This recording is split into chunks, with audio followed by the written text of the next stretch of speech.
Bismillahirrahmanirrahim. Assalamualaikum warahmatullahi wabarakatuh. Alhamdulillahirabbil alamin wassalatu wassalamu ala asyrafil anbiya'i wal mursalin wa ala alihi wa sahbihi ajma'in. Allahumma salli ala sayyidina Muhammad. Allahumma salli ala sayyidina Muhammad. Allahumma salli ala sayyidina Muhammad wa ala ali sayyidina Muhammad wa ba'du. Alhamdulillah, pertama dan selamanya sama-sama kita panjatkan rasa syukur pada Allah Subhanahu wa taala kerana pagi yang berbahagia ini kita dibangunkan, diberikan kesempatan, diberikan peluang untuk mengerjakan ketaatan kepada Allah Subhanahu wa taala, dapat duduk di hadapan KJTV menyaksikan Tanyalah Ustaz, biar tahu jangan keliru. Salam sejahtera diucapkan kepada semua keluarga besar Tanyalah Ustaz yang terus setia bersama dengan kita setiap hari untuk ikuti perbincangan-perbincangan, kupasan-kupasan yang dibawakan oleh bintang-bintang ilmuwan yang kita bawakan khas kepada penonton-penonton semua. Mudah-mudahan segala yang kita dengar, kita ambil, kita catat dan kita sebarkan kebaikannya. Insya-Allah mudah-mudahan semuanya bermanfaat. Hari ini tanggal 25 Safar 1444 Hijrah bersamaan dengan 22 September 2022.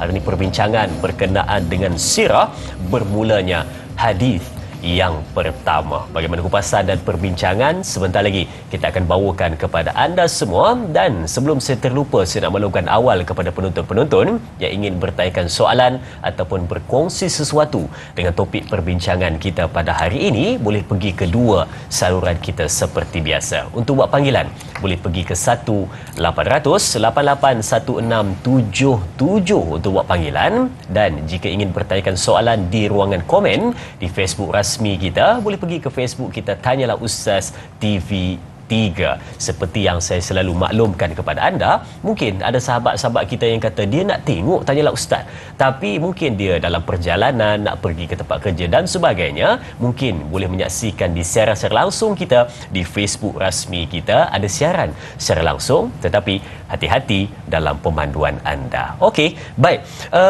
Macam saya sebutkan tadi, siapa bintang ilmuwan yang bakal menjawab persoalan-persoalan kupas perbincangan kita tentang bermulanya hadis yang pertama ini, yakni Al-Fadil Ustaz Zul Ramli Muhammad Razali bersama dengan kita di studio. Apa khabar Ustaz? Baik, Alhamdulillah. Alhamdulillah.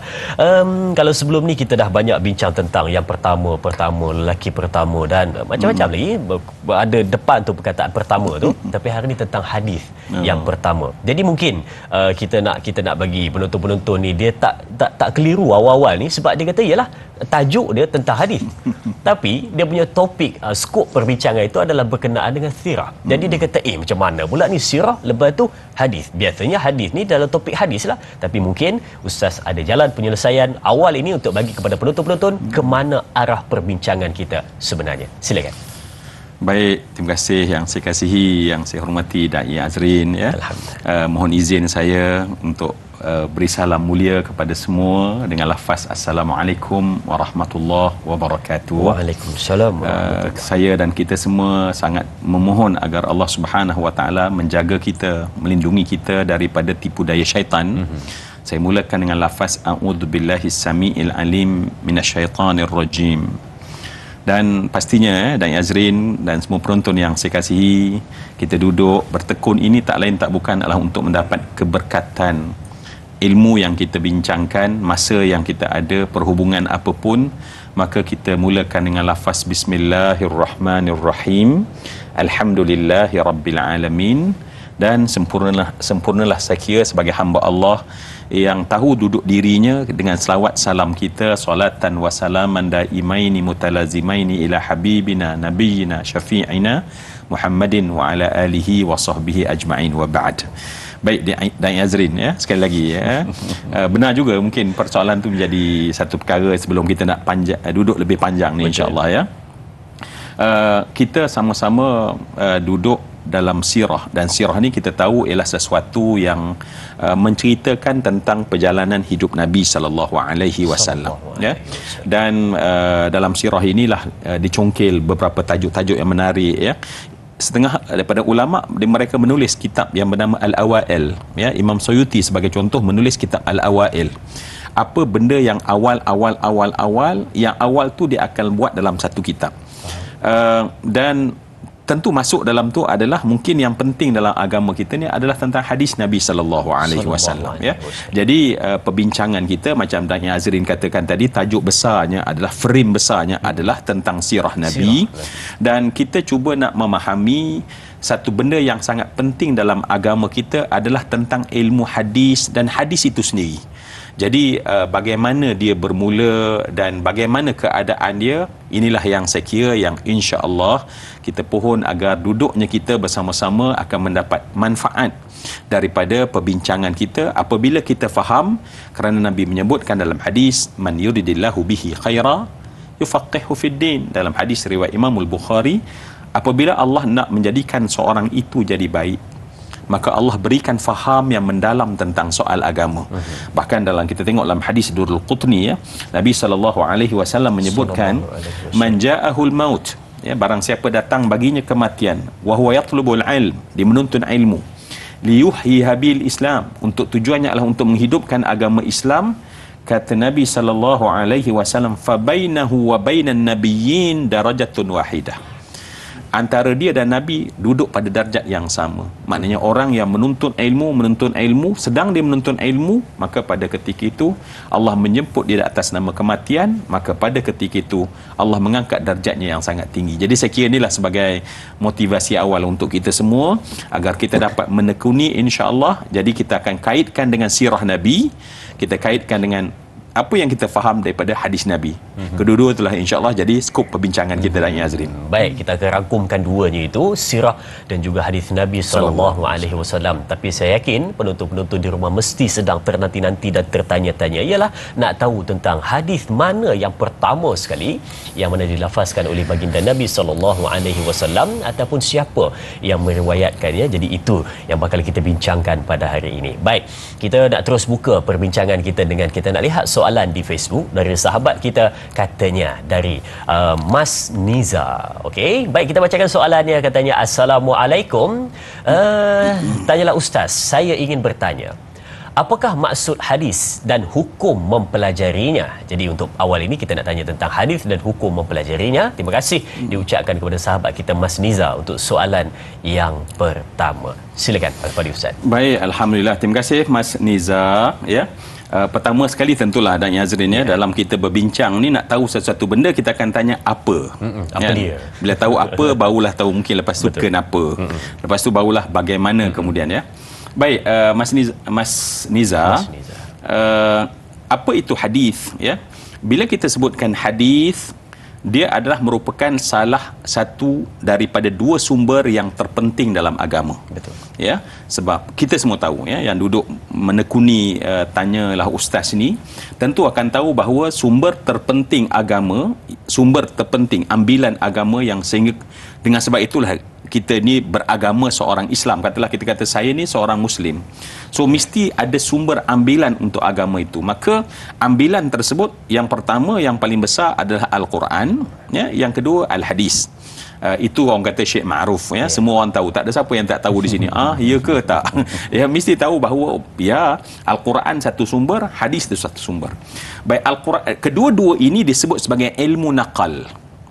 Ya, kedua-dua ini disebut sebagai ilmu yang sumbernya disebut naqli, ya, yang hakikatnya adalah daripada Allah Subhanahu Wa Taala, ya. Sebab bila kita sebut tentang hadis, hadis ini secara fungsi utamanya adalah untuk menerangkan Al-Quran. Sebab Nabi itu dinamakan Nabi kerana dia mendapat wahyu. Kenapa kita tak dinamakan Nabi? Sebab kita tak pernah mendapat wahyu. Dan bagi yang mendapat wahyu, maka pada ketika itu wahyu itu sama ada turunnya Al-Quran, kitab Allah itu, dan disampaikan kepada manusia. Dan Nabi itu sendiri adalah menyampaikan, menerangkan erti Al-Quran itu kepada manusia. Dan sebab itulah Sayyidatina Aisyah, kan, bila nak cerita tentang Nabi, maka Sayyidatina Aisyah mengkonklusikannya adalah kana khuluquhul Quran, ya, adalah Nabi itu keseluruhan dirinya adalah akhlak Al-Quran. Baik, itu yang kedua. Kemudian kita lihat definisi hadis dengan lebih serius lah kita kata, ya. Baik, kita lihat beberapa definisi tetapi tak lari antara satu sama lain. Dan bila sebut hadis adalah ma udhifa ila nabi. Ya, hadis ni adalah apa saja yang apabila kita kaitkan dengan nabi. Dan bila kita kaitkan sesuatu dengan nabi, tentulah apa yang kita kaitkan itu ialah apa yang nabi cakap. Ya, apa yang nabi buat. Dan ditambah lagi terhadap hadis adalah apa yang nabi diam dan tak ada komen tentangnya. Faham. Dan apa juga tentang sifat-sifat Nabi SAW. Jadi kalau kita memahami, orang tanya apa itu hadis? Hadis ialah apa saja yang dikaitkan dengan Nabi, sama ada daripada perkataan. Sebab tu kita akan mendengar orang akan berkata qala Rasulullah, ya, maknanya itu adalah merujuk kepada apa yang disebut oleh Nabi SAW. Itu hadis. Kemudian Nabi tak cakap, tetapi orang cerita kana Nabi SAW kadza contohnya. Nabi buat macam ni sebab mereka, dia sedang mengomentar tentang perbuatan Nabi, maka perbuatan Nabi itu juga dianggap sebagai hadis. Dan berlaku sesuatu benda yang Nabi diam terhadap perkara tersebut, dan orang kata Nabi diam pada benda itu. Nabi diam itu, walau tak cakap, walau tak buat apa pun dianggap sebagai hadis. Ataupun sifat tentang Nabi. Nabi itu berjalannya tunduk, katalah rambutnya macam mana, sifat tentang Nabi juga hadis. Jadi hadis ialah apa-apa saja yang dikaitkan dengan Nabi sallallahu alaihi wasallam. Baik, dan hukum mempelajarinya? Baik, hukum hukum, terima kasih Dayang Azri. Ini kena tolong saya. Saya ingat dah jawab tadi kan. Ada lagi rupanya kan. Baik, apakah hukum mempelajarinya?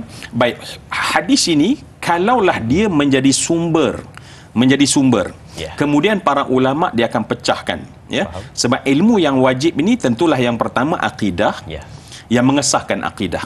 Kalaulah ulama mengambil hadis-hadis yang memastikan untuk mengesahkan akidah seseorang, belajar tentang mengesahkan akidah tu hukumnya wajib. Faham? Ya. Kemudian kita belajar nak mengesahkan ibadah pula. Tadi nak mengesahkan akidah, sekarang nak bagi sah ibadah, nak bagi solat tu sah, nak bagi diterima oleh Allah. Maka pada ketika itu hadis-hadis yang diambil oleh ulama untuk mengesahkan ibadah, maka kalaulah dia tujuannya untuk mengesahkan ibadah, daripada kalau kita tak belajar jadi tak sah, maka pada ketika itu hukumnya wajib. Baik. Adapun mempelajari hadis, ya, mempelajari, sebab hadis ni ada dua sebenarnya. Satu isi hadis itu, yang kedua jalan penceritaan tentangnya untuk orang faham kedudukan hadisnya, adakah dia sahih ke, adakah dia hasan ke, adakah dia dhaif. Maka ulama yang detail tentang perkara itu mempelajarinya, maka dianggap sebagai fardu kifayah.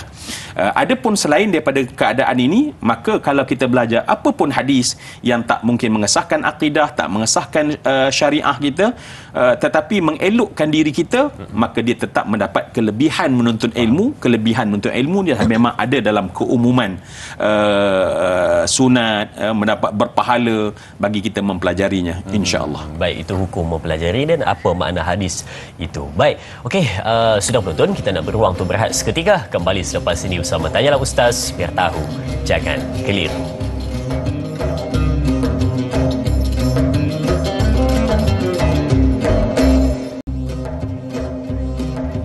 Baik, terima kasih dan terima kasih diucapkan kepada semua penonton keluarga besar Tanyalah Ustaz, biar tahu jangan keliru. Topik perbincangan sirah berkenaan dengan tajuk bermulanya hadis pertama. Jadi, apakah hadis yang pertama itu? Masih lagi belum kita berikan kepada anda.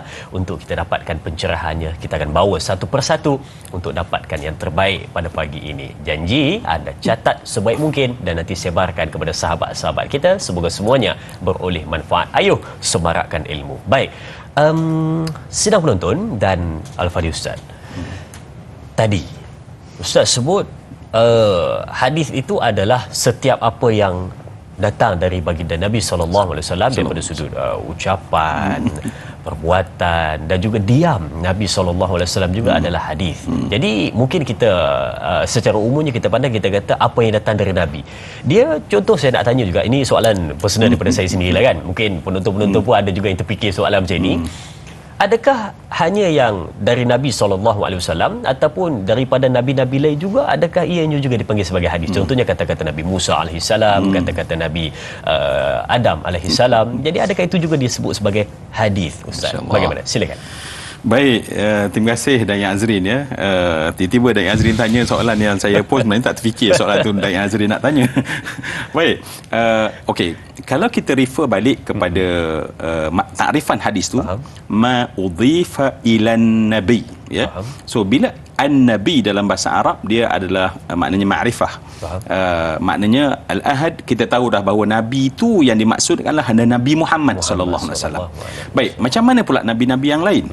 So, kalau kita tanya balik, maka kita naik ke atas sikit ya. Di atas sikit daripada makna hadis adalah hadis ini daripada bab yang lebih besar adalah khabar ataupun berita ataupun naba.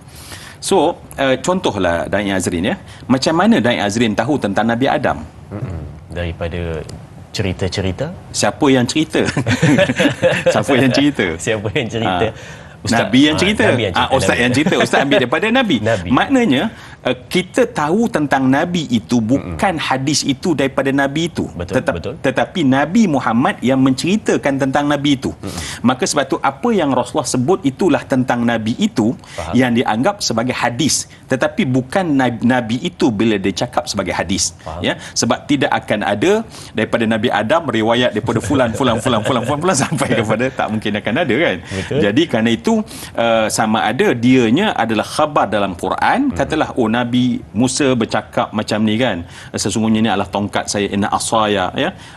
Itu perkataan Nabi, adakah dia hadis? Tetapi macam mana kita tahu berita itu? Sebab ada dalam Al-Quran. Jadi kenapa dalam Al-Quran bagaimana dia percakapan tu adalah Al-Quran? Allah merakamkan. Jadi sumbernya bukan daripada Nabi Musa tetapi daripada Al-Quran. Begitulah juga kalaulah Nabi SAW yang bercerita, maka bercerita tentang Nabi-Nabi tersebut, katalah Rasulullah kata Nabi Daud berkata macam ni. Jadi sebenarnya perkataan yang kita pegang perbuatan Nabi Daud tu bukan pada Nabi Daud dengan riwayat dia, tetapi daripada perkataan Nabi. So apa yang dapat tu sebenarnya balik kepada takrifan hadis tadi. Jadi kita dengar tentang Nabi-Nabi terdahulu daripada Nabi SAW.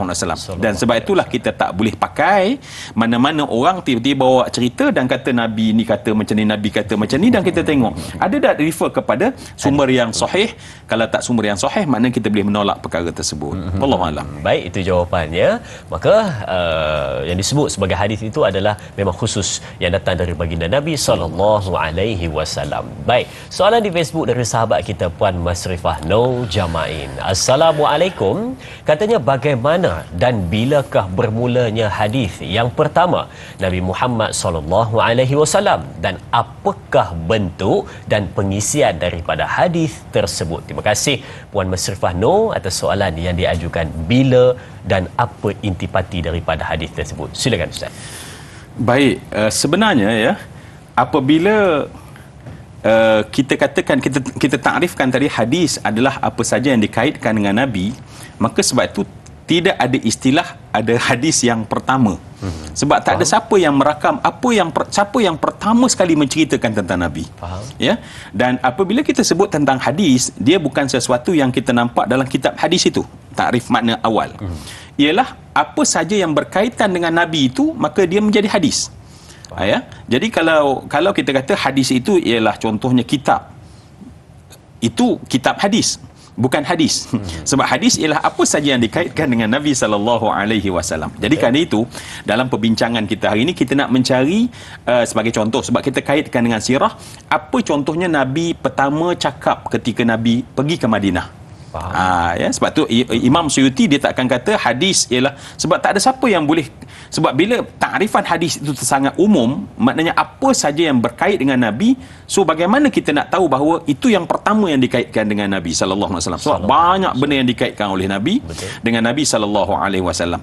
Cuma kita boleh kata bahawa apa yang terakam di dalam kitab, maka apa yang terakam dalam kitab itulah. Maka sebab itu contohnya apa yang Nabi cakap pertama, dan insya-Allah kita nak bincang hak tu juga sebenarnya ya. Bukan sekadar nak tahu apakah dia hadis pertama Nabi cakap, tapi apa mesej yang Nabi nak sampaikan. Dan kemudian pasti kita nak bincang juga, kita biasa mendengar kitab-kitab besar dalam kitab-kitab hadis yang besar dalam dunia Islam, contohnya Sahih Bukhari, Sahih Muslim. Tentu kita juga nak tahu apa hadis pertama dalam Sahih Bukhari, apa hadis yang pertama. Jadi apakah hadis pertama, kalau nak menjawab soalan sahabat saya yang bertanya tadi, bahawa dia sebenarnya adalah apa yang dirakam oleh ulama dalam keadaan-keadaan tertentu. Contoh tadi apa tadi? Apa Nabi cakap pertama sekali ketika Nabi berhijrah ke Madinah. Jadi kita nak tahu apa mesej tersebut. Dan mungkin juga apa Nabi cakap pertama kali ketika Allah suruh Nabi SAW melakukan dakwah secara terang-terangan. Ya. Dan apakah hadis yang pertama dalam Sahih Bukhari, mungkin apa yang pertama dalam Sahih Muslim, dan juga mungkin kalau kita tengok Jami' Tirmizi, Sunan Abu Dawud, itu mungkin tambah-tambahan lah kalau kita ada masa sampai pukul 10, insya-Allah kita sembang-sembangkan. Mungkin boleh buat siri yang kedua. Insya-Allah. Baik, itu dia tadi yang disebutkan sebagai perbincangan kita pada hari ini. Sebenarnya kita nak bila mana nak cerita apakah hadis yang pertama, memang susah. Kalau tengok pada Abu Hurairah saja lebih daripada 5,000 hadis. Jadi mungkin kita nak tengok yang mana yang pertama itu mungkin agak sukar, tapi kita lihat pada keadaan. Sebab itu kita kaitkan dengan sirah pada hari ini, iaitu hadis yang pertama mengikut pada keadaan yang bakal kita bincangkan. Baik. Dan soalan seterusnya di Facebook dari sahabat kita Izara Zulaikha, katanya, Assalamualaikum. Bagaimana sejarah catatan bagi hadis pertama ini? Apakah ketika itu sudah dicatat di pena, dan siapakah perawi pertama yang meriwayatkan hadis pertama tersebut? Mohon perkongsian ilmu dari Ustaz. Terima kasih. Terima kasih juga sahabat kita Izara atas soalannya. Siapa yang pertama katanya? Silakan. Baik, sekali lagi jangan pernah Izara, jangan pernah kita terlupa definisi hadis. Supaya kita boleh sentiasa faham perjalanan bahawa hadis ialah apa saja yang dikait dengan Nabi. Maknanya setiap kali cerita yang mengaitkan tentang Nabi. Dan kerana itulah kita tak boleh nak menetapkan secara spesifik ini yang first. Kenapa? Sebab paling tinggi dan ya Azrin, kita boleh katakan bahawa sebagai contoh, ada ulama menyatakan bahawa Nabi itu, kalau kita belajar dari sudut sirah, kita mempelajari sejarah Arab qabla al-milad, contohnya sebelum kelahiran Nabi. Bila Nabi dah lahir, kita belajar lagi sirah tentang an-nabi qabla bi'thi, ya, Nabi sebelum diutuskan. Kemudian Nabi lepas diutuskan. Kemudian Nabi sebelum hijrah, Nabi selepas hijrah, Nabi sebelum futuh Mekah, Nabi sebelum haji wada. Baik, semua itu fasa-fasa yang kita belajar dalam, contohnya dalam ilmu as-sirah. Baik, bila kita tengok itu, ada ulama yang menyatakan bahawa hadis ini untuk kita pergi, terutamanya orang yang melibatkan dalam soal hukum hadis, sebab apa yang dikaitkan dengan Nabi adalah setelah Nabi diutuskan menjadi Nabi. Ya, apa yang menjadi kaitan dengan hukum hakam agama ialah bermula hadis-hadis yang Nabi setelah Nabi itu dilantik menjadi Nabi. Baik. So kalau macam tu, apa saja orang cerita tentang Nabi, katalah di zaman Nabi dulu orang bercerita sesama Nabi tentang Nabi, itu adalah hadis. Ya, apa yang orang bercerita tentang Nabi. Jadi di zaman Nabi, bila Nabi sampaikan dan kemudian orang merakam perkara tersebut dalam memori dia orang, maka itulah hadis sebenarnya. Kemudian dia sampaikan, oh Nabi cakap macam ni, Nabi cakap macam ni. Jadi sebab tu ada dua cara sebenarnya bagaimana hadis itu berpindah kepada orang lain. Ya, jadi sebab hadis tu ialah apa yang orang cerita tentang Nabi, maknanya ada orang lain kena cakap pada orang lain. Faham. Baik. Cara sampai itu sama ada, pertama mestilah dengan mengingat dulu. Ya, saya nampak Nabi SAW. Sebab dia mesti nampak, dia mesti dengar, dia mesti sentuh. Barulah dia sendiri ada untuk menyampaikan hadis tersebut. Ya, kalau dia main dalam khayalan saja, dia tak boleh jadi hadis Nabi SAW. Ya, jadi baik, bila keadaan yang macam tu, jadi persoalan bila pertama sekali hadis tu dicatat. Mungkin itulah menjadi persoalan ilmunya, adalah bila hadis itu mula dicatat untuk kita tahu. Adakah di zaman Nabi telah ada mencatat ilmu hadis? Baik, untuk makluman semua yang saya kasih sekalian, di zaman Nabi fokus utama catatan adalah catatan Al-Quran. Ya, dan sebab itu para sahabat bila mereka itu soal hadis, mereka menghafal dalam memori, maka mereka sampaikan dan sampai menyampai dalam memori pertama sekali. Kenapa? Sebab Nabi tak nak, bahkan ada hadis yang sangat jelas, Nabi SAW minta, uktub, kata Nabi, kamu hanya tulis apa yang daripada Al-Quran, dan selain daripada Quran, maknanya daripada Nabi, tolong buangkan dia. Okey. Namun apabila Nabi SAW telah mendapati bahawa catatan-catatan di kalangan para pencatat Al-Quran itu memang telah mantap, maknanya ada catatan-catatan untuk boleh maka pada ketika itu datang juga hadis kemudiannya Nabi SAW menyuruh para sahabat untuk mencatat hadis Nabi. Ya, dan sebab itu kita mendapati kalaulah kita menelusuri tentang sejarah menulis hadis ataupun dikatakan kitabatul hadis ataupun tadwinul hadis, ya, mula-mula tulis lepas tu himpun, kita akan mendapati kita dah jumpa sejak zaman Nabi lagi bahawa para sahabat itu menulis hadis Nabi SAW. Antara yang terkenal dan yang azrin, ya, antara yang terkenal disebut sebagai Sahifah As-Sadiqah, ya, yang dicatat oleh Abdullah ibn Amr al-As. Ya, Abdullah bin Amr al-As, maka dia mencatat hadis Nabi, bahkan dikatakan dalam itu dia mencatat dalam Sahifah Sadiqah itu sehingga 1000 hadis Nabi sallallahu alaihi wasallam. Maknanya itu di zaman Nabi sallallahu alaihi wasallam. Dan juga di zaman Nabi bagi mereka yang boleh menulis, maka mereka juga telah mendapat dan membuat beberapa catatan dan himpunan. Sayyidina Ali ibn Abi Talib juga ada sahifah hadis sendiri.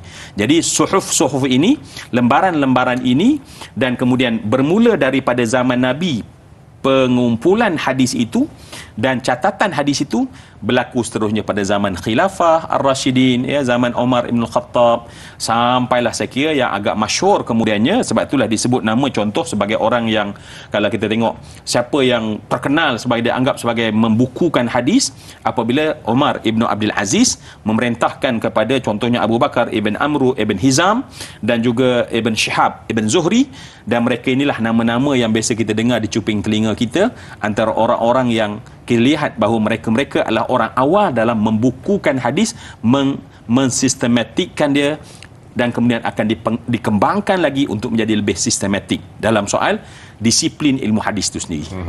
Baik, itulah mungkin yang disebutkan sebagai mereka yang awal membukukan hadis Nabi SAW yang disebut di dalam sirah. Baik, banyak lagi kita nak bincangkan, jadi kita nak beruang untuk berehat seketika. Kembali selepas ini bersama Tanyalah Ustaz, biar tahu. Jangan keliru, jangan mana-mana.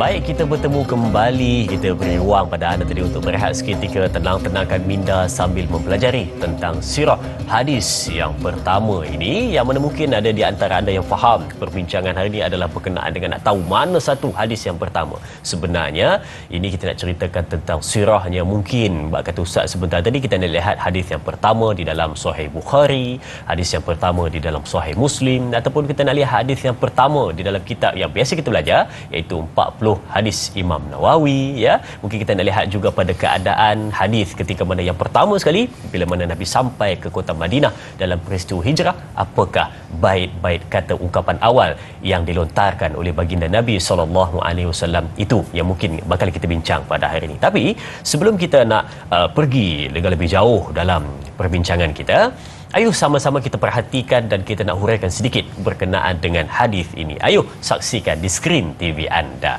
yang mana disebutkan di dalam hadis riwayat Imam At-Tirmizi. Saya sebutkan maknanya di sini. Kita lihat perkara pertama yang baginda ucapkan adalah, wahai sekalian manusia, sebarkanlah salam, berilah makan, sambungkanlah silaturahim, dan solatlah di waktu malam ketika orang lain sedang tidur, nescaya kalian akan masuk syurga dengan selamat. Baik, jadi mungkin kita nak lihat hadis ini mungkin juga termasuk di dalam hadis yang pertama di dalam situasi. Jadi kita nak minta Ustaz untuk cerahkan kepada penonton. Silakan. Baik, terima kasih Da'i Azrin, ya. Ya, hadis yang kita nampak tadi, yang ramai sama-sama membacanya dan mendengar apa yang terjemahannya daripada Da'i Azrin sebentar tadi, adalah saya kira dalam aspek sirah dia jadi penting. Ya, kenapa? Sebab untuk kita faham apa yang Nabi nak cuba tarbiyah dan bawa umat ini, apabila dalam hadis tersebut menyebutkan bahawa kana awwalu syai'in takallama bihi, ya, perkara pertama yang Nabi cakap, ya. Jadi ini dirakam. Siapakah yang merakamnya? Yang merakamnya adalah Abdullah ibn Salam. Dan Abdullah bin Salam ini dia ada sebelum lagi dia ini ada satu potongan saja sebenarnya. Sebelum daripada itu Abdullah bin Salam menceritakan keadaan Madinah ketika Nabi datang ke Madinah. Orang berbondong-bondong ya. Sebab cerita tentang Nabi ini dah jadi sangat masyhur. Istilah hari ini apa tu? Viral. Jadi Nabi itu dah jadi masyhur. Orang tak sabar-sabar nak tunggu Nabi. Cerita tentang dia terlampau banyak. Jadi bila Nabi dikatakan sampai saja ke Madinah pada hari pertama hijrah Nabi masuk ke dalam kota Madinah pada hari Jumaat, maka pada ketika itu Abdullah bin Salam first dia nak tengok bagaimana perawakan, sebab Abdullah bin Salam adalah orang Yahudi dan dia adalah pendeta Yahudi.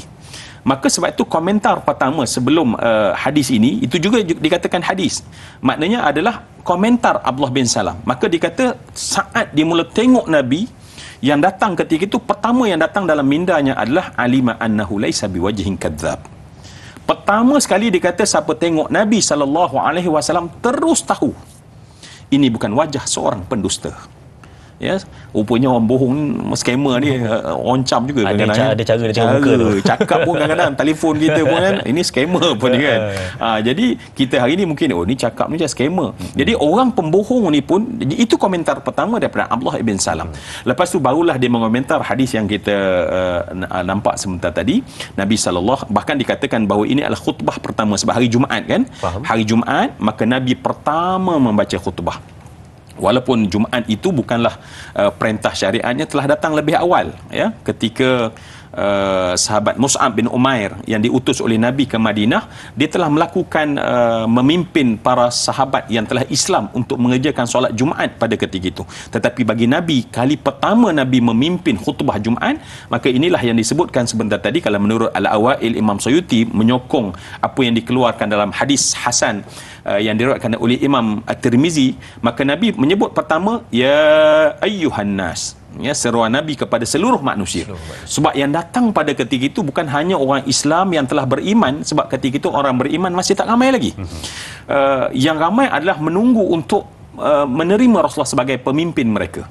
Dalam tu ada manusia, maka Nabi tak kata ya ayyuhalladzina amanu. Ya, sedangkan kita tahu bahawa ayat-ayat madaniyah ayatnya ya ayyuhalladzina amanu, tapi dalam konteks hadis ini wurudnya sesuainya adalah yang berlaku adalah manusia datang dan mereka tak betul semuanya beriman, dan pada ketika itu Nabi memberitahu kepada mereka untuk afsyus salam ya. Yang ni kena buatlah ya. Selalu di kalangan kita menterjemahkan berilah salam. Berilah salam. Ya, Nabi tak kata berilah salam, tetapi Nabi kata sebarkan salam. Sebab bila kalimah sebar ini dengan beri dia beza. Betul. Ya. Kalau sebar maknanya satu benda yang tersebar. Bila beri mungkin seorang, dua orang, saya je dapat. sepi je kan. Seorang je dapat, dari Azrin dapat ya. Tetapi bila kita sebar, saya mungkin dalam bilik kita ini semua orang merasainya. Betul. Itu perintah pertama yang diajar oleh Nabi sallallahu alaihi wasallam. Kemudian yang kedua ni, yang ni sedap juga ni ya. Nabi kata at'imut ta'am. Berilah orang makan ya. Jadi kena jadi pemurah. Nabi mengajar kita pemurah mula dengan pemurah dengan memberi salam. Sebab salam dalam agama bukan hanya assalamualaikum warahmatullah, tetapi bagaimana kita mengeluarkan salam itu dan bagaimana wajah kita ketika mengeluarkan salam itu. Faham. Itu penting sebenarnya. Itu termasuk dalam afsyus salam yang diminta oleh Nabi. Kemudian Nabi minta at'imut ta'am ya. Nabi kata berilah makan. Jadi Nabi SAW sebab tu kalau dalam masyarakat Melayu kita kan, kita tengok kadang-kadang ajar orang ke rumah ya. Sebenarnya nak belanja makan. Betul. Tapi supaya tak lara bersembang mungkin tentang bola, tentang apa, tentang politik yang tak pernah selesai, maka akhirnya jomlah kita baca Quran, jomlah kita berzikir sebagai contoh. Betul. Kan. Tetapi teras utamanya apa dia? Makan. Beri makan. Sebab menunjukkan bahawa orang-orang tua kita telah berpegang dengan sunnah Nabi sallallahu alaihi wasallam untuk amal, bukan sembang. Hari ini sembang banyak tapi amal tak ada. Kan? Kedekut pahit, kadang-kadang nak belanja orang sebelah, meja sebelah pun tak boleh kan. Baik. Apa tadi? Berilah makan. Kemudian ada satu mungkin teks di situ yang mungkin terlepas sebab terjemahannya adalah wasilul arham. Hubungkanlah silaturahim. Jadi Nabi datang ke Madinah untuk bagi tahu Nabi ini datang untuk mencetuskan gerakan untuk menghubungkan silaturahim agar tidak berpecah. Betul. Dan last kali barulah Nabi sebut wasallu billaili, dan bangunlah kalian solat di waktu malam. Ya, tahajudlah di waktu malam. Wan nasu niyamun, ketika orang lain sedang tidur, Nabi kata buat perkara ni tadkhulul jannata bisalam, kamu akan masuk syurga dengan penuh keselamatan. Amin ya rabbal alamin. Subhanallah, empat benda tu nampak macam biasa, tetapi natijah di hujung itu tadkhulu jannata bisalam, itulah yang menjadi satu impian idam-idaman setiap manusia di muka bumi ini. Baik, dan itu mungkin hadis ataupun ucapan baginda Nabi SAW yang pertama ketika mana sampai di bumi Madinah, yang mana disaksikan oleh Abdullah bin Salam. Baik, seterusnya kita nak lihat pula soalan di Facebook dari Sahziatul Sidik. Katanya, Assalamualaikum, bagaimana penentuan sanad dan matan bersandarkan hadis pertama ini? Wow. Terima kasih kepada sahabat kita Sahziatul Sidik atas soalan yang ditanyakan. Penentuan sanad dan matan. Silakan. Baik, pertama sekali tentulah kita nak memahami, ya, sebab orang sebut sanad kan. Kemudian matan. Okey, baik. Sanad ini, ya, sebab balik pada persoalan berita atau cerita. Faham. Bila seorang bercerita, mesti ada orang yang mendengar. Betul. Ataupun bila orang yang melihat sesuatu, dia bercerita, mesti ada dua. Maka bila ada dua, maka pada ketika itu telah berlakulah proses yang pertama. Ya? Proses sanad. Proses yang pertama, kita katakan proses yang pertama dulu. Sanad yang pertama. Maka kemudian dia cerita pula pada orang lain. So bila dia cerita pada orang lain, apa yang dia dengar daripada Nabi lah sebagai secara khusus, ya. Nabi cakap, katalah Nabi cakap satu perkataan, kemudian didengar oleh seorang, maka dia mendengar, dia duduk dalam majlis Nabi, maka dia bertanggungjawab menjadi sanad yang pertama. Maknanya rantaian tu rantaian pertama. Kemudian bila hadis tersebut disampaikan kepada orang lain, maka turunlah kemudian kepada rantaian berikutnya. Kemudian orang ni turunlah, maka turunnya itu daripada satu ke satu orang ke satu orang, sehingga sampailah kepada yang akhir sekali, ialah orang yang menghimpunkan catatan itu. Maka seluruh lelaki-lelaki ataupun orang-orang yang bertanggungjawab menyampaikan hadis itu, rantaian itu namanya sanad. Faham. Okey. Kemudian bila rantaian, tentu rantaian dah ada, tetapi apa cerita dia? Maka cerita itulah matan dia. Faham. Ya, cerita itulah matan dia. Mungkin insya-Allah kita tengok nanti contoh sebagai hadis pertama dalam Sahih Bukhari sebagai contoh. Sebab itu juga kita nak bincangkan, di samping kita tengok, kita nak memahami secara sepintas lalu, sebab kita bukan nak mendalami secara detail, tetapi kita nak tahu sepintas lalu supaya kita ada idea bila orang sebut sanad.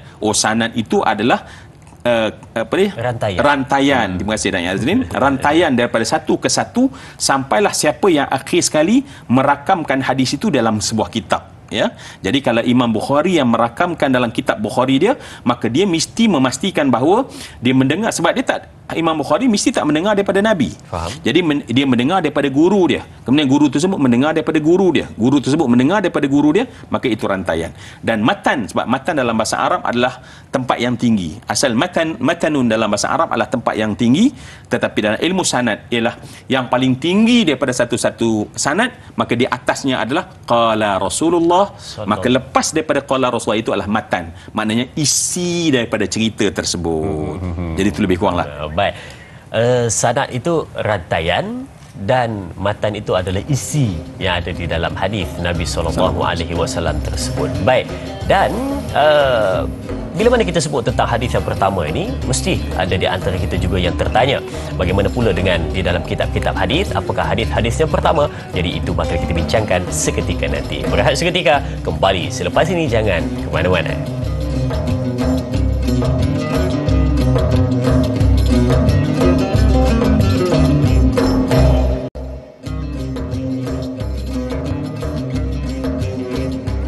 Alhamdulillah, kembali bertemu, kembali duduk di meja perbincangan, wajah-wajah ceria. Saya pasti sedang menyaksikan pada ketika ini bersemangat di dalam menuntut ilmu. Katanya walaupun setiap hari melihat, tanyalah ustaz biar tahu, jangan keliru, tetapi rasa macam hari pertama.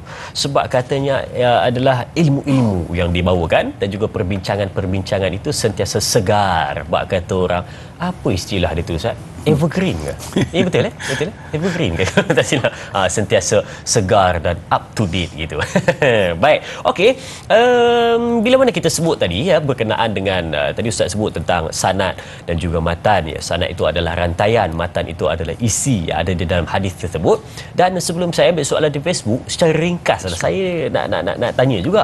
Biasa kita tengok dekat hujung hadis tersebut, dia ada dalam kurungan tu kalau biasa kita tengok ada yang sebut tentang riwayat Bukhari, riwayat Muslim, tapi ada kadang-kadang kita tengok muttafaqun alaih. Yang itu apa Ustaz mungkin boleh cerita sikit pada saya dan penonton. Silakan Ustaz. Belum ada soalan penonton. Belum. Baru soalan Dai Azrin ya. Baik, Dai Azrin ni dia ialah sajalah ya supaya mungkin kita yang mungkin berhadapan dengan keadaan itu. Betul. Baik, setelah kita tahu tadi jalan ya, sanad itu adalah rantaian yang nak sampai daripada seorang ke seorang kepada Nabi, maka mesti ada yang bertanggungjawab menghimpunkan rantaian tersebut dan matan tersebut. Baik, kalau soalan Dai Azrin adalah istilah muttafaq alaih ya, muttafaq alaih daripada kalimah ittafaqa yattafiqu ittifaqan muttafiqun muttafaqun, ittafiq la tattafiq muttafaq. Baik, kalimah ittafaqa ni maknanya bermuafakat ya, bahasa Melayu dia buat pakat kan? Payah sangat orang Melayu mana muafaqah ni payah kan, dia muafakat, kita buat pakat. So tetapi sebenarnya dia adalah term yang ada dibuat oleh ulama hadis bagi memahamkan kita yang mendengar sesuatu hadis itu bahawa hadis itu telah disepakati sahihnya oleh Imam Bukhari dan Imam Muslim. Faham. Jadi nak bagi tahu bahawa hadis ini bukan daripada Imam Abu Dawud contohnya, bukan daripada Duruqutni, bukan daripada Nasa'i, bukan daripada Ibnu Majah, bukan daripada tetapi daripada Bukhari. Tetapi bukan daripada Bukhari saja, tetapi daripada Bukhari dan Muslim, dan kedua-duanya menilai bahawa hadis tersebut sahih, maka digunakan istilah muttafaq alaih. Jadi maknanya hadis tersebut bila orang sebut muttafaq alaih, maknanya kita tahu bahawa dia diriwayatkan oleh dia disahihkan dalam riwayat Imam Bukhari dan dia disahihkan oleh Imam Muslim. Walau bagaimanapun ada pun sebab ni istilah kan, sebab istilah yang diberi. Ada setengah ulama dikata tak cukup lagi. Maknanya sebab mungkin dia kata rawahu syaikhan, digunakan kalimah rawahu syaikhan, diriwayatkan oleh dua syaikh ya. Dua syaikh itu bukan syekh mana ni, dia syekh adalah Imam Bukhari, Imam Muslim ya kan? Jadi kadang-kadang istilah yang kita dengar adalah rawahu syaikhani contohnya, diriwayatkan oleh dua syaikh ataupun muttafaq alaih. Jadi ada yang menyatakan bahawa dalam istilah itu muttafaq alaih ini adalah bukan sekadar diriwayatkan oleh kedua-dua Bukhari dan Muslim, tetapi jalurnya akhir sampai kepada sahabat yang sama. Ya, maknanya sebab rantaian tadi kan, Imam Bukhari dia ambil satu hadis rantai sampai pada Nabi, Imam Muslim ambil hadis rantaian tu akhirnya sampai kepada Nabi dengan sahabat yang sama. Jadi ada setengah daripada mereka yang mendetailkan lagi bahawa muttafaq alaih itu dia akan sebut apabila bukan sekadar disepakati oleh Bukhari dan Muslim, tetapi pada rawi yang pertamanya juga adalah sahabat yang sama dalam catatan kedua mereka. Jadi nak bagi tahu bahawa hadis tersebut kuatlah. Subhanallah. Baik, itu jawapannya muttafaq alaih. Baik, soalan di Facebook ayuh kita tinjau, katanya dari Pak Suli Romli. Assalamualaikum. Kata Pak Su, kenapa dalam hadis yang dibacakan kepada kita diberitahu tentang riwayat? Apakah maksudnya periwayat dan perawi hadis? Mohon pencerahan dari Ustaz. Terima kasih. Terima kasih Pak Su atas soalan yang ditanyakan. Periwayat dan perawi hadis. Maksudnya, silakan. Baik, tadi kita sebut sanad kan? Ya, sanad. Okey, Dai Azrin. Baik, sanad itu mesti ada orang-orangnya yang menyampaikan. Maka orang-orang itu disebut rawi. Faham? Jadi sebetulnya mesti ada rawi. Dan mesti ada rawi yang pertama. Dan rawi yang pertama tak lain tak bukan adalah sahabat. Jadi mestilah rawi yang pertama itu maknanya sepatutnya adalah kedudukan sahabat Nabi, sebab mereka lah yang nak mengomen ataupun nak melihat, nak mendengar, yang nak tadi kan dalam takrifan hadis ma'udhifa ila Nabi sallallahu alaihi wasallam min qaulin aw fi'lan aw taqririn aw sifatin tadi, maka mestilah para sahabat. Itu maknanya sahabat adalah rawi pertama. Betul. Kemudian turun kepada rawi kedua, turun pada rawi ketiga, dan turun kepada rawi yang terakhir. Rawi terakhir ialah ulama besar dalam ilmu hadis yang bertanggungjawab menghimpunkan riwayat tersebut. Maka sebab tu kita akan dengar ya riwayat Bukhari. Sebab maksudnya dialah yang bertanggungjawab menghimpunkan sanad daripada rawi-rawi tersebut. Daripada rawi pertama sampai dia adalah rawi yang terakhir. Jadi itu dinamakan sebagai riwayat. So sebab tu dikatakan rawahu ya, dalam bahasa kita diriwayatkan oleh ya. Oleh siapa? Oleh perawi yang menghimpunkan hadis tersebut ya. Katalah kita dengar satu hadis tentang, katalah kita kata hadis tentang sayang Nabi ya, la yu'minu ahadukum hatta akuna ahabba ilaih, contohnya. Tak sempurna iman seorang kamu sehingga aku menjadi orang yang paling disayangi. Baik, siapa yang mencerita? Yang menceritakan kita adalah Imamul Bukhari. Imamul Bukhari mengambil daripada siapa? Daripada rawi di atasnya Musaddad. Musaddad mengambil daripada siapa? Mengambil daripada Yahya ibn Sa'id al-Ansari. Yahya ibn Sa'id al-Ansari mengambil daripada Muhammad ibn Ibrahim al-Taimi. Kemudian dia ambil sampailah ke atas kepada Nabi SAW. Maka semua itu maka dianggap sebagai rawi dan penceritaan itu disebut sebagai riwayat. Boleh? Baik. Boleh dapat jawapannya, subhanallah. Kan. Jadi mungkin ada di antara kita yang berfaham hari ini, dia sebenarnya tahu tapi cuma kadang-kadang dia lama tak nak ulang kaji, ketatkan dan lengkapkan dia. Hari ini baru kita dapat konklusinya ya, yang tepat berkenaan dengan istilah-istilah tersebut. Baik, kita nak lihat pula soalan pula dah kan. Hadis yang seterusnya. Ini mungkin juga hadis yang pertama. Kita lihat dari Sahih Bukhari. Hadis Sahih Bukhari berkenaan dengan kata Nabi SAW. Saya bacakan maknanya di sini. Sesungguhnya setiap amalan berdasarkan niat dan sesungguhnya setiap orang mengikut yang dia niat.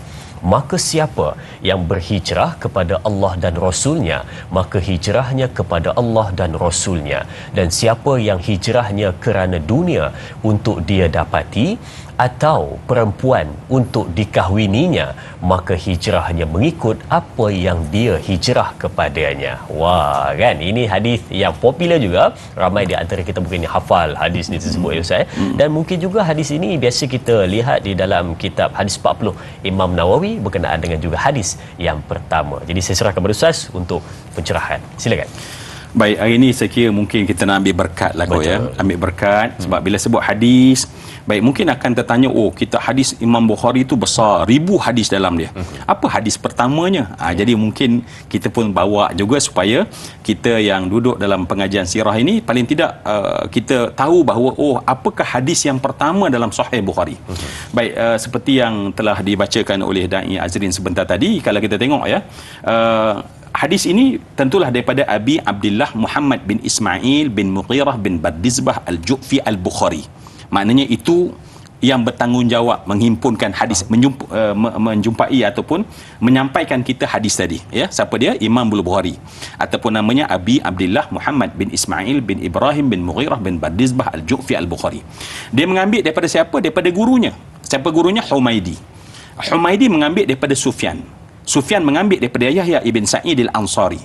Yahya ibn Sa'id al-Ansari mengambil daripada Muhammad bin Ibrahim al-Taimi. Muhammad ibn Ibrahim al-Taimi mengambil daripada Al-Qamah ibn Waqqas.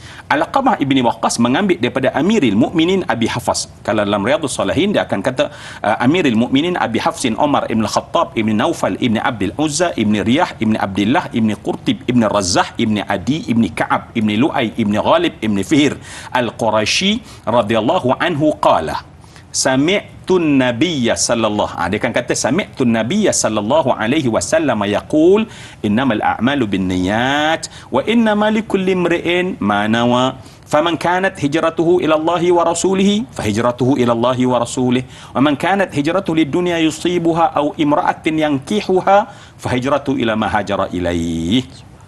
Hadis ini juga muttafaq alaih sebenarnya.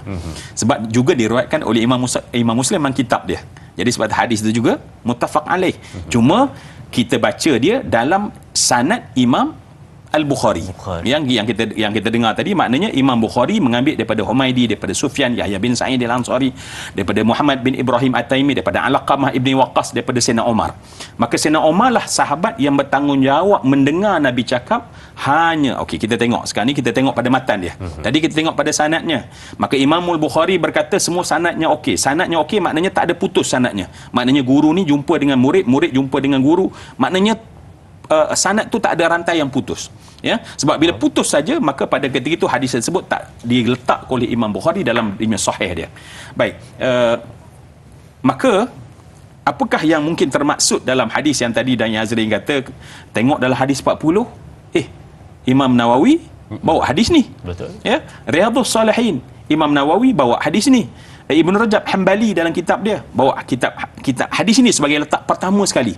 Dia nakal, ambil petik kitab tu, letak pertama dalam kitab. Maknanya kalau kita mengaji hadis 40, kita akan jumpa hadis yang kita bacakan sebentar tadi. Mungkin sempat ke kita nak cerita sikit ayat Boleh, ni? silakan Ustaz. Baik. Apabila kita melihat Nabi nak sampai satu benda penting, ya, satu benda yang pada saya yang terpenting. Sehingga kalau kita tengok para ulama bila baca hadis ini, dia tengok penting sejauh mana qimah ataupun nilai penting hadis itu. Sehingga Imam Abu Daud berkata, ya, ada yang kata 1/3, 1/2 agama dalam hadis itu. Ya. Kenapa dia sangat penting? Kerana apa? Sebab agama ni dia mesti bermula dengan niat. Ya, setiap amalan manusia. Sebab tu Nabi gunakan kalimah innama. Nabi tak kata innal a'mala, tetapi Nabi menggunakan kalimah innamal a'malu. Ya, ada beza bila Nabi tekankan, sebab bila Nabi menggunakan innamal a'malu, maknanya adalah seluruh niat, tak ada satu, seluruh amal, tak ada satu amal yang tertinggal. Ya, maknanya sebab innama tu dalam bahasa Arab maknanya adalah untuk memberitahu semua, tak ada yang tertinggal, lil hasar disebut. Ya, jadi semua amal kalau kita nak perbaiki, maka yang kita kena perbaiki, katalah Dai Azrin, ya, saya nak baiki solat saya lah, orang tanya kan, kita akan cakap pertama sekali perbaiki niat. Saya nak baiki diri, pertama sekali baikilah niat. Sebab dalam hadis itu Nabi kata innamal a'malu binniyat, dengan niat kita. Ya, cuma itulah Dai Azrin, ya, sebab kita dah belajar ni mungkin daripada tadika pun dah ada yang hafal hadis ini. Betul. Maka akhirnya ni jadi klise. Dia tak jadi bahawa rupanya niat ni sangat powerful sebenarnya yang boleh kita gunakan dalam diri. Bila kita buka dalam kajian neuro menyebutkan bahawa energy follows intention. Barulah kita tahu kenapa Nabi menekankan sangat rupanya yang kita kena perbetulkan adalah soal niat. Yang kita kena perbetulkan adalah soal niat. Kerana energy follows intention. Sebab tenaga kita nak buat sesuatu benda, kadang-kadang suami nak keluar kerja kan penat, kan? Kita perlu energy. Isteri nak bangun buat kerja penat. Tetapi perbetulkan niat. Niat adalah sumber kekuatan pada tenaga. Itu yang Nabi nak cuba sampaikan secara ringkasnya daripada hadis tersebut. Maknanya kalau betulkan niat tu tidak ada istilah mandi blues. InsyaAllah. Baik, soalan seterusnya di Facebook kita nak lihat dari sahabat kita Jura Azlin Sufian. Katanya, Assalamualaikum Ustaz. Semoga kita semua dalam rahmat Allah. Terima kasih, mendoakan amin untuk anda juga. Baik, katanya, adakah para sahabat Nabi menulis semua hadis daripada Nabi SAW ataupun mungkin beberapa sahaja? Semua atau beberapa? Silakan Ustaz, sedikit dari Ustaz. Baik, macam tadi kita dah katakan bahawa daripada Nabi, ya, sama ada para sahabat itu menghafal, kemudian mereka sampai menyampaikan mengikut hafalan, ataupun mereka mencatat dan memindahkan catatan tersebut. Itu dua cara bagaimana orang kata transfer, perpindahan ilmu hadis itu kepada orang-orang lain, ya, sama ada generasi sesama mereka ataupun generasi di bawah daripada mereka. Jadi maknanya ada dua cara, sama ada menghafal di dalam dada ataupun mencatat dalam catatan. Ini yang disebut sebagai dhabit. Maknanya seorang yang bila dia nak sampaikan tu, dia mesti dhabit. Maknanya sama ada hafalannya kuat ataupun catatannya jelas. Baik, kuat hafalan dan dicatat di dalam kitab itu. Baik, bila mana kita ceritakan berkenaan dengan hadis yang pertama ini, sebenarnya kita memfokuskan kepada sirah yang mana kita lihat tentang keadaan dan juga situasi. Mungkin juga kita nak melihat juga nanti berkenaan dengan khutbah pertama Nabi Muhammad SAW. Mungkin juga itu sesuatu yang menarik untuk kita bincangkan pada hari ini berkenaan dengan hadis yang pertama. Baik, sudah menonton, kita berakhir di sini dahulu di TV3, sambungan 30 minit di TV9. Teruskan menonton Tanyalah Ustaz, biar tahu jangan keliru.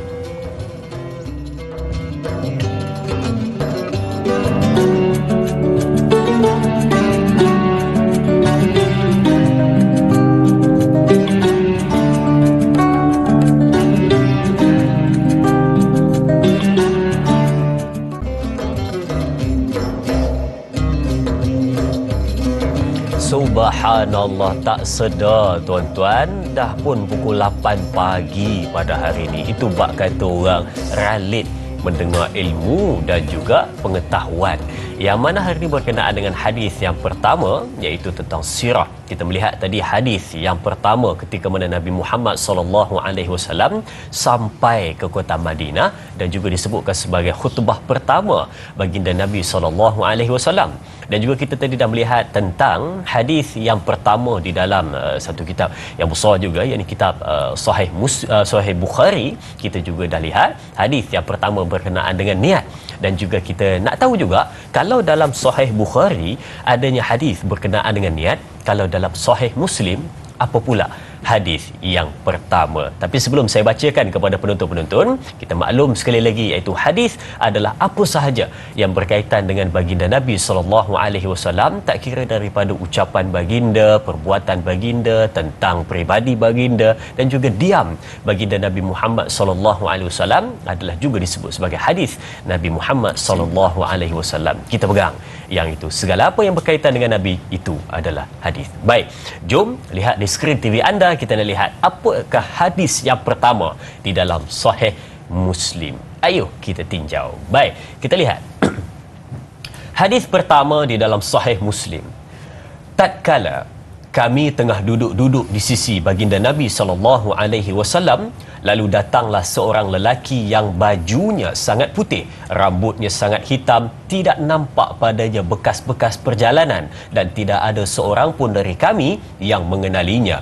Hingga dia mendatangi Nabi Muhammad SAW, lalu menyandarkan lututnya pada lutut baginda dan meletakkan kedua telapak tangannya pada peha baginda. Kemudian dia bertanya, "Wahai Muhammad, kabarkanlah kepadaku tentang Islam." Rasulullah SAW menjawab, "Kamu bersaksi bahawa tidak ada sembahan yang berhak disembah melainkan Allah Subhanahu wa taala, dan bahawa Muhammad adalah hamba dan utusannya, mendirikan solat, menunaikan zakat dan puasa Ramadan serta haji di Baitullah jika kamu mampu berpergian kepadanya."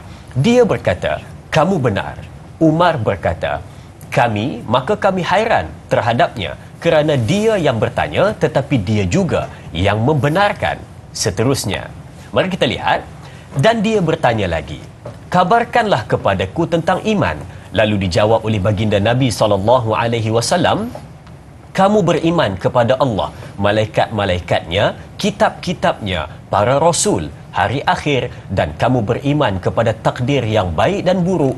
Dia berkata, "Kamu benar." Dia bertanya lagi, "Kabarkanlah kepadaku tentang ihsan." Baginda menjawab, "Kamu menyembah Allah seakan-akan kamu melihatnya, dan jika kamu tidak melihatnya, maka yakinlah sesungguhnya dia melihat kamu." Dan dia bertanya lagi, "Kabarkanlah kepadaku bilakah hari kiamat itu?" Baginda Nabi Muhammad SAW menjawab, "Tidaklah orang yang ditanya itu, yakni saya, lebih mengetahui daripada orang yang bertanya, yakni kamu." Dan bertanya lagi, "Kalau begitu, kabarkanlah kepadaku tentang tanda-tandanya." Baginda Nabi menjawab, "Apabila seorang hamba perempuan melahirkan majikannya dan kamu melihat orang yang tidak beralas kaki, telanjang, miskin, pengembala kambing, namun bermegah-megahan di dalam membangunkan bangunan." Seterusnya, kemudian setelah itu dia berganjak pergi dan aku tidak bertanya kepada Nabi tentang itu selama beberapa saat. Tidak berselang lama, kemudian baginda bersabda, "Wahai Umar, apakah kamu tahu siapakah yang bertanya tersebut?" Lalu aku menjawab, "Allah dan Rasulnya yang lebih mengetahui." Lalu baginda Nabi Muhammad SAW bersabda, "Itu adalah Jibril. Dia mendatangi kalian untuk mengajarkan kepada kalian tentang agama kalian." Subhanallah. Ini adalah hadis yang pertama di dalam hadis Sahih Muslim, di dalam kitab Sahih Muslim. Jadi untuk dapatkan pencerahan dan juga intipati yang lebih lanjut berkenaan dengan hadis yang panjang ini, saya serahkan kepada Al-Fadhil Ustaz. Silakan. Baik. Saya pun rasa panjang kan. Itu kalau satu nafas tercungak tu. Iya kan. Tapi alhamdulillah bacaan yang baik. Subhanallah. Dari Azrin, alhamdulillah baik. Betul, sebab tu dalam Sahih Muslim, Imam Muslim ya, Imam Muslim dia telah memasukkan kitab pertama ataupun dalam bab pertamanya itu adalah tentang iman. Subhanallah.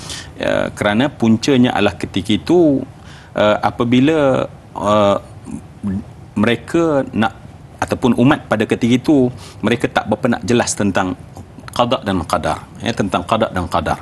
Jadi daripada itu maka datanglah persoalan golongan-golongan yang tak pernah berjumpa dengan Nabi langsung berjumpa dengan sahabat Nabi Abdullah bin Umar, dan daripada situlah terbitnya hadis tadi. Maknanya sebab tu kita dengar tadi tentang al-qadaru khair, baik, tentang qada dan qadar tersebut kan. Baik, kalau kita tengok hadis ini ya daripada Abi Al-Husain ya, Muslim bin Hajjaj bin Muslim Al-Qushairi An-Naisabur ya, sebab Imam Muslim ni daripada seorang yang Qushairi daripada Naisabur.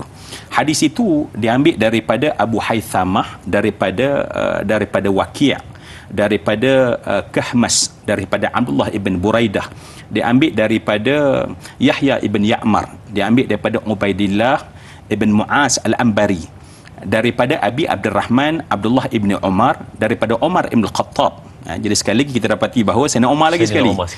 Ya, sebab tu dalam hadis 40 Imam An-Nawawi, Imam Nawawi dalam hadis 40 dia bawa hadis niat pertama, hadis ni hadis kedua. Jadi supaya dia nak supaya berkat daripada kedua-dua guru itu, sebab dia tahu mesti penting benda ini, sebab tu dia letakkan hadis tu penting, maka susunannya begitu. Maka bila daripada Sayyidina Umar Al-Khattab yang kita katakan tadi jalur itu adalah rawi-rawi dan itulah sanadnya. Ya, daripada Imam Bukhari, daripada Imam Muslim sampailah kepada Sayyidina Umar tadi kan, demi jalur yang kita sebutkan tadi. Dan di sanalah kata Sayyidina Umar, bainama nahnu julusun 'inda Rasulillah sallallahu alaihi wasallam dhata yawmin idza tala'a alaina rajulun shadidu bayadith thiyab شديد سواد الشعر لا يرى عليه أثر السفر لا يعرفه منا أحد حتى جلس إلى النبي صلى الله عليه وسلم وأسند ركبتيه إلى ركبتيه ووضع كفيه على فخذيه فقال يا محمد أخبرني عن الإسلام. قال الإسلام أن تشهد أن لا إله إلا الله وأن محمدا رسول الله وتقيم الصلاة وتؤتي الزكاة وتصوم رمضان وتحج البيت إن استطعت إليه سبيلا. قال صدقت. فعجبنا له يسأله ويصدقه. ثم قال وما الإيمان أن تؤمن بالله وملائكته وكتبه ورسله واليوم الآخر والقدر خيره وشره. قال صدقت. ثم قال وما الإحسان؟ الإحسان أن تعبد الله كأنك تراه فإن لم تكن تراه فإنه يراك. قال متى الساعة؟ قال ما المسؤول عنها أعلم من السائل. قال اخبرني عن أماراتها. قال أن تلد الأمة ربتها وأن ترى الحفاة عراة آلة رئاء الشاء يتطاولون في البنيان. ثم انطلق فلبست مليا. ثم قال يا عمر أتدري من السائل؟ قال الله ورسوله أعلم. قال أنه جبريل آتاكم يعلمكم أمور دينكم. Ya, hadis tu yang kita sebutkan sebentar tadi. Baik, terjemahan dah kita bacakan dahulu. Maknanya kita dah dapat gambaran di sana, dan hadis ni sebenarnya dari Azrin kalau dikenali di kalangan ulama sebagai hadithu Jibril. Ya, hadithu Jibril. Ya, kalau kita tanya pada ustaz ataupun mana-mana, kan Jibril ni memang bawa wahyu pada Nabi, tetapi apa yang dikatakan sebagai hadithu Jibril, maka hadis Jibril dia akan baca hadis ni tentang bagaimana Sayyidina Umar Ibn Khattab, ya. Dan hadis ni juga diriwayatkan oleh Imam Al-Bukhari dalam lafaz yang lain, dalam bab yang lain. Maka sebab itu kita akan jumpa juga adanya di sana riwayat Imam Al-Bukhari terhadap kes ini. Baik, dalam hadis ini dia menariklah. Kenapa? Sebab ceritanya cerita misteri. Lelaki yang syadidu bayadith thiyab, ya, pakai baju putih melepak. Ya, bukan senang nak pakai baju putih melepak dia, ya. Kesan debu tak ada. Kesan debu tak ada. Kami tak nampak ada kesan debu, bukan pada badan dia, pada muka dia pun. Rambut masya-Allah macam pakai pomade. Berkilat dia hitam ni, rapi masya-Allah, ya. Jadi dia orang ni macam siapa laki-laki ni, kan? Kalau kata musafir, orang Arab ni dari Azrin, ya. kita tak payah orang Arab, kita sendiri balik pi katalah saya balik Jerantut kan, tutup aircon buka apa ni, cermin, buka, panas lagi, turun orang Jerantut tahulah dia ni kan, memang musafir kan. Jadi lelaki ni masya-Allah kemasnya la ya'rifuhu min, tapi kalaulah kemas macam ni mesti rumah sebelah masjid saja ni, tetapi la ya'rifu min ahad, seorang tak tahu, dan tup-tup dia tu datang. Ini jadi persoalan penting ya. Sebab hari ini saya selalu ingat pada diri kita ya. Kita banyak buat majlis ilmu tetapi kita tak ikut apa yang diajak oleh Jibril sebentar tadi. Mungkin kita sambung lagi kot dari Azrin ya. Itu hadis Jibril sebentar tadi kan. Tapi saya pun tertanya-tanya juga tadi, kata Ustaz tadi, kita banyak buat majlis ilmu tapi kita tak ikut apa yang diajar oleh Jibril alaihissalam. Apa yang diajar? Jadi kita akan kongsi selepas ini. Sedang menonton, jangan ke mana-mana, teruskan menonton Tajalah Ustaz, biar tahu jangan keliru.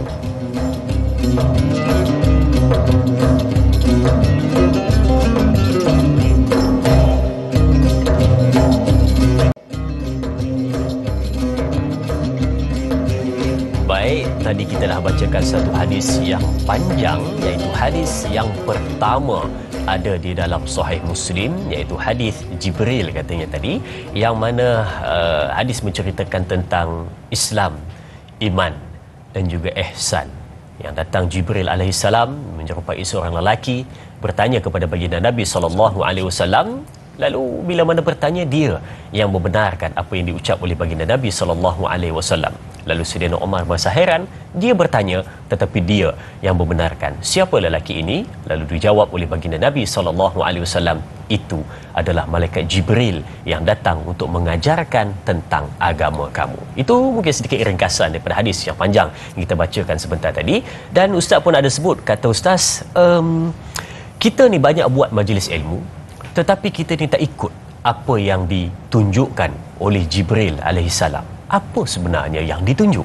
Maka saya pun nak tahu, penonton-penonton pun nak mengetahui. Jom kita tanyakan. Silakan Ustaz.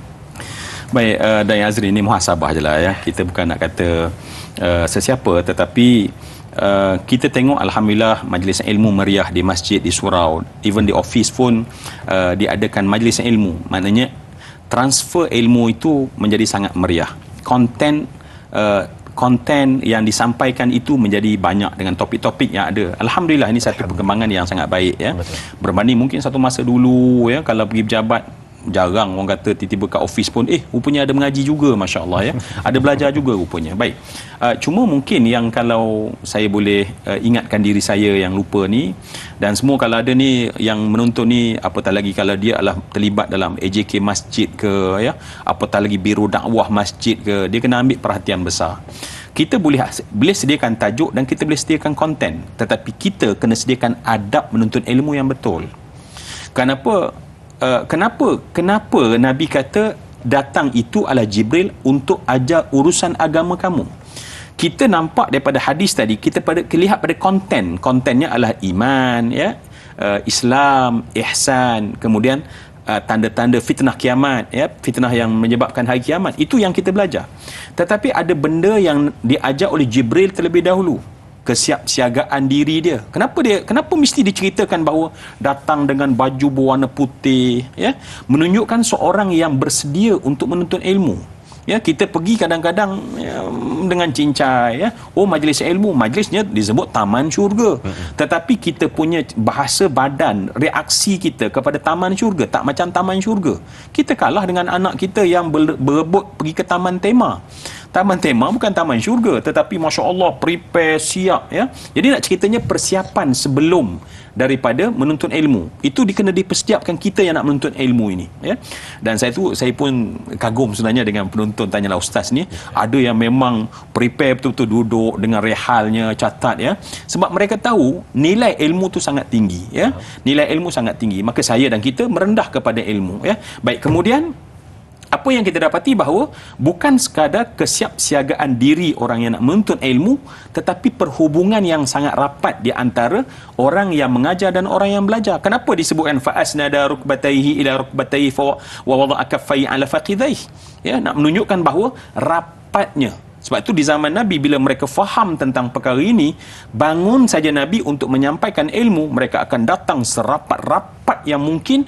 Kenapa? Mereka tahu bahawa ilmu kontennya kita tak dapat kalau kita tak menjaga adab dia. Betul. Jadi ini yang mungkin Dr. Yazrin, yang mungkin sebelum kita kalau nak sebut satu-satu iman, Islam, ihsan, tanda kiamat yang disebutkan oleh Nabi tadi, yang diajar dalam proses tanya jawab tadi, kita akan mendapati bahawa adab itu yang lebih penting sebenarnya, ya. Adab kita, barulah insya-Allah masjid kita menyediakan ilmu, dan sampai ilmu tersebut dan ilmu yang baik merubah masyarakat jadi baik, insya-Allah. Insya-Allah. Ilmu yang baik merubah masyarakat menjadi baik. Dengan syaratnya perlu ada adab ketika mana mempelajari ilmu, ikut apa yang diajar oleh Jibril alaihissalam. Baik, kita lihat soalan di Facebook. Katanya dari Intan Zurina Abdul Razak. Assalamualaikum.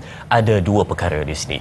Yang pertama, apakah beza antara hadis dan juga sunnah? Dan yang kedua adalah, apakah faktor-faktor yang menyebabkan wujudnya golongan anti hadis, katanya. Jadi terima kasih diucapkan kepada sahabat kita Intan Zurina.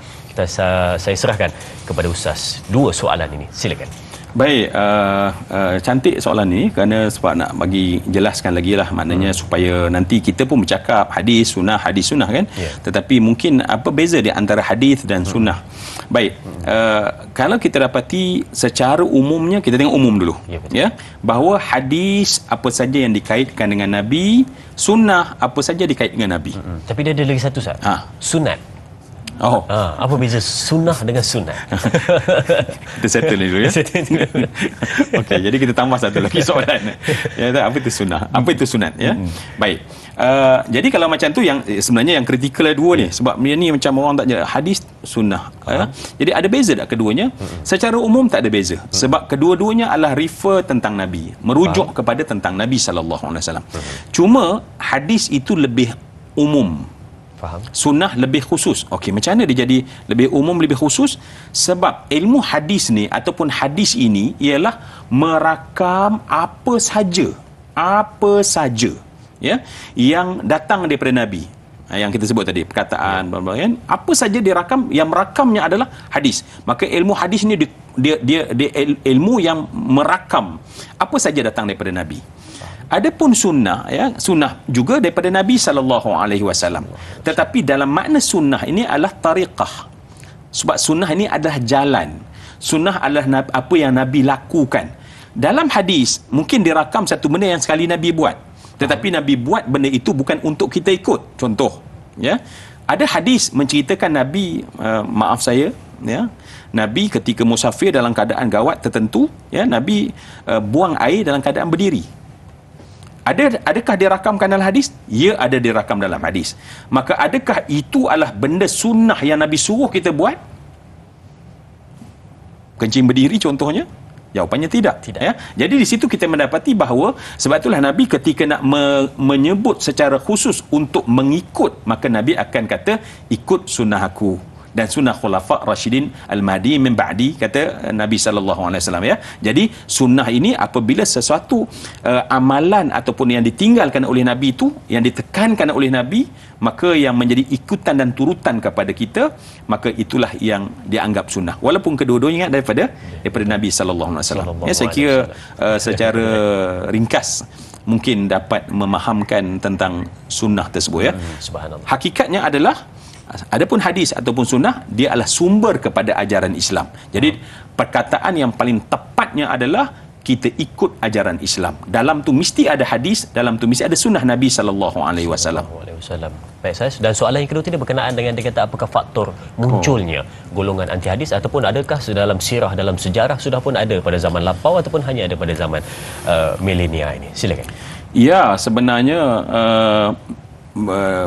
firqah orang Islam sendiri yang ragu-ragu terhadap Islam itu oleh kelompok minoriti. Pertama sekali kelompok minoriti. Majoriti daripada umat Islam tahu Quran, hadis, ini majoriti. Adapun minoriti yang mungkin tak sampai 0.1% ataupun poin berapa persen adalah kelompok yang dia kununnya ialah berpegang kepada Al-Quran cukup. Ya, pegang kepada Quran cukup. Dan kemudian mereka akan mendatangkan hujah-hujah logika, hujah logik, ya, yang menyatakan bahawa dengan Al-Quran dah cukup dah. tanpa perlu. Bahkan lebih dahsyat lagi, mereka akhirnya lebih kasar, mereka itu memusuhi Nabi sallallahu alaihi wasallam, ya, dia memusuhi Nabi, seolah-olah Nabi itu mengambil kepentingan untuk diri dia supaya dia dihormati, dia disayangi berdasarkan kalau kita tengok dalam hadis, ya. Jadi sebenarnya kalau kita tengok ke arah itu laluannya, memang itu adalah merupakan satu usaha jahat, sama ada yang terbit dalam Islam ataupun dari luar yang dieksport, yang diimport. Kita orang Islam import dia ataupun musuh mengeksport dia ke dalam pemikiran umat Islam, maka tak hairan didatangkan dengan logika, oh hadis Nabi ni dibukukan oleh Imam Bukhari 100 tahun kemudian, dan itu adalah sebenarnya orang yang tidak memahami bagaimana tata tertib ilmu hadis itu turun. Walaupun tidak tertulis dalam kitab yang kita bincangkan tadi, tetapi ilmu tersebut telah dijaga oleh para ulama-ulama yang menyebabkan bahawa hadis dan Quran itu bergerak seiringan, tak pernah berpisah. Baik, itu dia tadi faktor-faktor muncul dan timbulnya. Katanya bila mana timbulnya mungkin minoriti bukan majoriti, tetapi ada segelintir yang kadang-kadang salah di dalam fikiran mereka. Dan mungkin di hujung ini saya nak bertanya juga kepada Ustaz, mungkin boleh bagi sedikit motivasi kepada penonton-penonton ataupun sebagai laluan kepada penonton-penonton, kalaulah contoh saya dan penonton-penonton nak belajar tentang hadis. Dia ada dua, mungkin ada satu orang ni nak belajar tentang hadis, yang kedua nak belajar tentang ilmu hadis. Jadi kalau bagi orang awam, apakah mungkin kitab yang terbaik ataupun cara yang terbaik untuk mempelajari hadis itu sendiri, Ustaz? Mungkin boleh bagi nasihat sedikit kepada penonton, silakan. Baik, terima kasih Dan Azrin, ya. Cara cakap tu pun cara cakap macam kat ujung-ujung, ya. Kan? Jadi nak nampak hin-hin kesimpulan. Kesimpulan, kan? Benar. Sebab pertama sekali ilmu hadis ini adalah salah satu cabang sahaja daripada keseluruhan ilmu Islam itu sendiri. Maknanya ilmu Islam tu banyak, tauhid, dan dia adalah sumber. Baik.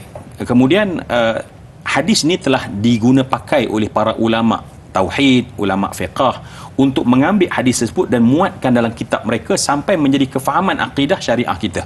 Jadi sebab tu bila kita belajar fiqh, sebenarnya kita belajar hadis. Ya, bukan makna bila kita buka hadis barulah kita saya tak belajar hadis, saya belajar fiqh. Sebab tidak ada yang diputuskan oleh ulama mesti menepati dengan hadis Nabi sallallahu alaihi wasallam. Tak akan berlaku ulama dia akan buat sesuatu benda yang tak ada dalam menurut hadis Nabi sallallahu alaihi wasallam. Baik, ada pun bagi orang yang dia nak mempelajari hadis secara khusus, maknanya petikan matan hadis itu, maka saya kira kalau paling umumnya Dan Yazrin, ya, hadis 40 sebagai contoh itu sangat bagus sebagai permulaan. Di samping boleh masuk Riyadhus Salihin yang sangat terkenal di seluruh dunia, kitab Imam Nawawi, ya. Begitu juga contohnya kalau terus pergilah kepada mungkin Sahih Bukhari, Sahih Muslim, ya, Jami' Tirmizi, Syama'il Muhammadiyah ni dekat Maulidin Nabi ni banyak orang baca balik Syama'il Muhammadiyah, ya. Itu semua adalah hadis-hadis yang dipelajari tentang memahami apa yang Nabi nak sampaikan. Adapun satu cabang yang disebut oleh Dai Azrin sebentar tadi adalah mustalahul hadis. Yang mustalah hadis ni adalah pengkaji-pengkaji yang nak menilai balik. Tetapi kalau kita tak kaji pun sebenarnya dah ada dalam penilaian ulama-ulama. Contohnya orang kata Sahih Bukhari. Baik, kita belajar mustalahul hadis, kita tengok bagaimana Imam Bukhari memproses hadis tersebut. Jadi ala kulli hal yang terpenting adalah jom kita sama-sama balik kepada ilmu, tahu bidang-bidang ilmu, kerana kita kena tahu bahawa ilmu akidah itu terpenting, ilmu syariah itu terpenting, sumbernya daripada hadis, ya, sumbernya daripada hadis. Maka sebab itulah fasalu ahla dzikr, Allah sebutkan bahawa kita kena tanya ahlinya. Ya, bila kita dalam bidang fiqh, kita kena tanya ulama-ulama fiqh bagaimana hukum tentang sesuatu. Kita nak tahu tentang status hadis, tanya status tersebut pada ulama hadis. Maka bergabung sejak zaman dahulu, maka meriahlah agama ini, bukan berlaku kontradik antara ulama hadis, ulama fiqh, dan akhirnya umat berkelahi dan akhirnya kita lemah. Wal-iyazubillah. Allahu akbar. Jadi Ustaz, terima kasih diucapkan untuk kesimpulan dan juga pencerahan diberikan kepada penonton-penonton pada hari ini. Dan mungkin kita nak hantar gelombang positif kepada penonton-penonton di luar sana, dan juga kita nak bangkitkan aura pada pagi ini. Ayu Ustaz pimpin doa penutup pada pagi ini, silakan. A'udzubillahi samiil alim minasyaitonir rajim. Bismillahirrahmanirrahim. Alhamdulillahi rabbil alamin. Amin. Hamdan yuafi ni'amahu wa yukafi'u mazidah. Amin. Ya Allah, ya Rabbana lakal hamdu kama yanbaghi li jalali wajhikal karim azim sultanik. Amin. Allahumma shrah bil Qur'anil azim sudurana wa yassir bihi umurana وأعظم به أجورنا وحسن به أخلاقنا ووسع به أرزاقنا وأشفي به أمراضنا ونور به قلوبنا برحمتك يا أرحم الراحمين اجعل يا الله جمعنا هذا جمعا مرحوما. Jadikanlah ya Allah majlis kami dalam Tanyalah Ustaz ini ya Allah sebuah majlis yang benar-benar Engkau rahmati kami ya Allah. Wa tafarraqana min ba'dihi tafarruqan ma'suma. Jadilah berpisah kami orang yang terjaga, terpelihara, bahkan diampun dosa-dosa kami ya Allah. Berilah kami ilmu yang bermanfaat ya Allah. Kekalkanlah kami di atas jalan lurus-Mu ya Allah. Janganlah gelincirkan hati kami dan kaki kami ini daripada mengikut agama-Mu ya Allah. Jadikanlah kami sayang kepada para ulama yang membawa agama ini kepada kami ya Allah. Dan ya Allah campaklah kami sayang kepada kekasih-Mu Rasulullah sallallahu alaihi wasallam yang memuncakkan sayang kami untuk kenal kepada-Mu. Rabbana, wahai Tuhan kami, ampunkanlah dosa kami ya Allah. Ampunkanlah dosa dua ibu bapa kami ya Allah. Angkatlah darjat mak kami ya Allah, ayah kami di sisi-Mu ya Allah, agar mereka sentiasa terjaga, terpelihara. Jadikanlah anak kami solat dan tegak mendirikan solat wala di mana mereka berada ya Allah. Dengarlah doa kami ini. Rabbana atina fid dunya hasanah wa fil akhirati hasanah wa qina adzabannar walhamdulillahi rabbil alamin. Amin, amin ya rabbal alamin. Jadi terima kasih diucapkan kepada semua penonton. Berjumpa lagi. Jangan lupa saksikan Tanyalah Ustaz bersama moderator Da'i Luqman dan bintang ilmuwan Profesor Madya Dr. Muhammad Suki Othman dengan topik perbincangan mendahulukan bomo. Terima kasih dan terima kasih. Kita tutup dengan tasbih kafarah dan suratul As. Subhanakallahumma wa bihamdika asyhadu an la ilaha illa anta wa astaghfiruka wa atubu ilaik. Bismillahirrahmanirrahim. Wal asri innal insana lafi khusri illa alladhina amanu wa amilus solihat wa tawasaw bil haqq wa tawasaw bil sabr. Berjumpa lagi, sekian. Assalamualaikum warahmatullahi wabarakatuh.